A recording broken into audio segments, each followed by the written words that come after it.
এই পৃথিবীতে যারা সবসময় চিন্তা ভাবনা করে যে আল্লাহ তাআলা আমাকে অনর্থক সৃষ্টি করেছে, এই পৃথিবীতে আল্লাহ তাআলা সবার সব জিনিস দেয় কিন্তু আমাকে কোনো জিনিস দেয় না।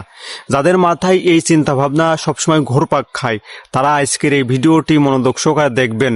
যদি আপনার ভিতর ন্যূনতম কোনো জ্ঞান থাকে নিশ্চয় আপনি সঙ্গে সঙ্গে তওবা করতে বাধ্য হবেন এবং ভাববেন যে না, আমি যে চিন্তা ভাবনা করি সব চিন্তা ভাবনাই ভুল। চলুন তাহলে ভিডিওটি শুনে আসা যাক আসলেই আল্লাহ তাআলা আমাদের কি দেয় আর আমরা আল্লাহ তাআলার কি দিই। যদি এই জ্ঞান থাকে নিশ্চয় আপনি বলবেন এবং বুঝবেন। আল্লাহ তাআলা তোমার পিছনে প্রতিদিন 18 লক্ষ টাকা খরচ করেছেন। বিজ্ঞান বলে একটা মানুষ 21 দিন না খেয়ে থাকতে পারে, 3 দিন পানি না খেয়ে থাকতে পারে, 3 মিনিট নিঃশ্বাস প্রশ্বাস না নিয়ে থাকতে পারে।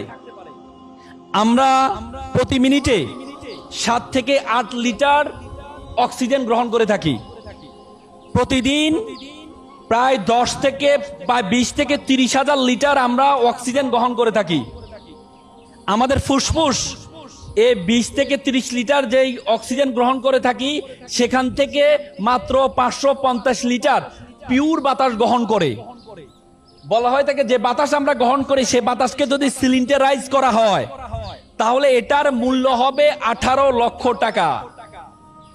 তার মানে আল্লাহ তাআলা তোমাকে প্রতিদিন তোমার পিছনে খরচ করছেন 18 লক্ষ টাকা।